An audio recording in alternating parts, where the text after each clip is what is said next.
Thanks for joining us here on Weather Nation. We are celebrating Earth Day this week, a day to take a moment to reflect on our environment and how we can be a better part in protecting it.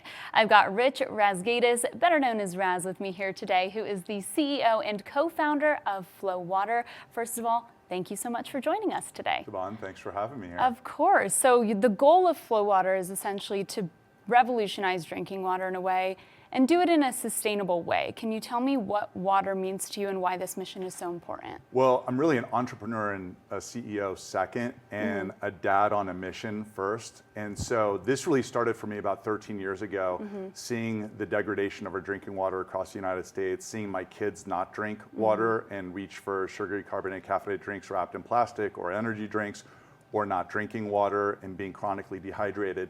But for us, this is really about the restoration of drinking water across the United States, founded in this conviction that we have, which is every single human deserves access to clean drinking water that they can trust. And right now, that reality does not exist in the United States today, and it's up to private sector to solve that. And weather could play a big part in this. Many areas have seen a very dry winter that's put us into drought with the lack of snowpack. So when we're thinking about the drinking water coming out of our tap, how, if any, does this affect that tap water? So what happens is, and this drought is a big issue, not only in Colorado, but across the United States. I think Colorado snowpack is at 24% to normal, and the lowest recorded rate since 1941 when they started recording it. And so what this means throughout the United States, as there are droughts, is there's a concentration of contaminants. So I'll give you an example. There's 50,000 chemicals in use in the United States today.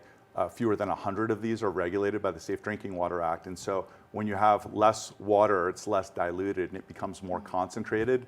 And what ends up happening, because these are largely not getting filtered or rectified through municipal water treatment plants, our kidneys and our livers and our bodies are the filter for that, and they're the recipients of that. And so it's a real issue when we have droughts because of the concentration effect to it. When people think about conserving water, they always think about shorter showers, but there's other things that people can do. What are the biggest ways that we can actually conserve water?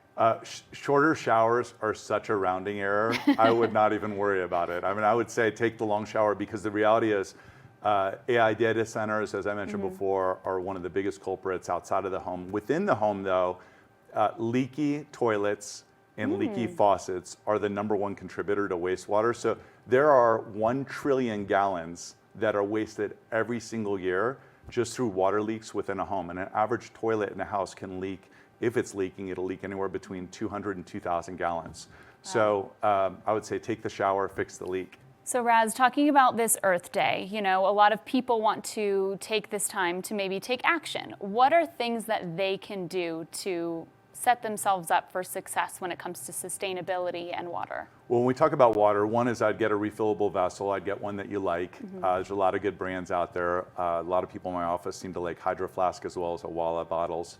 I would get something that's either stainless steel or glass. Glass is pretty much impervious. So I use glass at home, stainless steel on the road. So that's #1.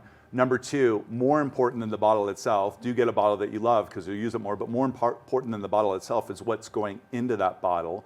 And if you just typically use like a fridge or a faucet filter, I kind of compare that to using your arm as a seatbelt. It's just like barely scratching the surface on it. And so what I recommend people to do is use a reverse osmosis system, RO systems, whether it's in your home, your kid's school, where you go to work out, and you can ask the gym owner or the hotel that you stay at. Using reverse osmosis basically eradicates contaminants. It removes things like pharmaceuticals, herbicides, pesticides, microplastics, nanoplastics. And that's the safest, surest way to get something that's super clean going into that super cool bottle that you love. Yeah, that's really important. Is there anything else today that we haven't talked about that you want to make sure that people at home know, whether it's about FloWater or sustainability or Earth Day in general? I think my message would be that this matters. And sometimes I give an Earth Day message that's like the un-Earth Day message, talking about the other 364 days a year, because prior to running a company, I mean, we're a mission-driven company that's focused on restoring drinking water. There is an environmental impact to it, but we're not an environmental company. Like, we just look at ourselves as people that love the environment, that are passionate about clean drinking water. And so I think when we think about Earth Day, I look at this as an opportunity for us to not only do better for the environment, but also to do something better for ourselves. Too often Earth Day has kind of been used, I think, as a bit of a billy club to beat people up over the things that they're not doing.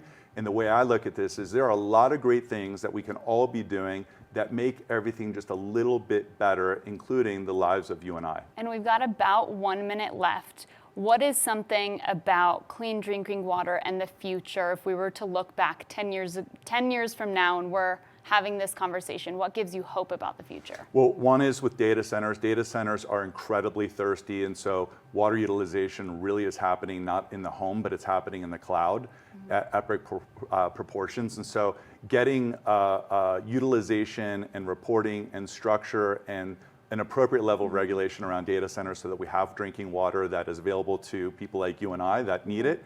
The second is I would love for us to look at bottled water and single-use plastics the same way that we look at cigarettes today.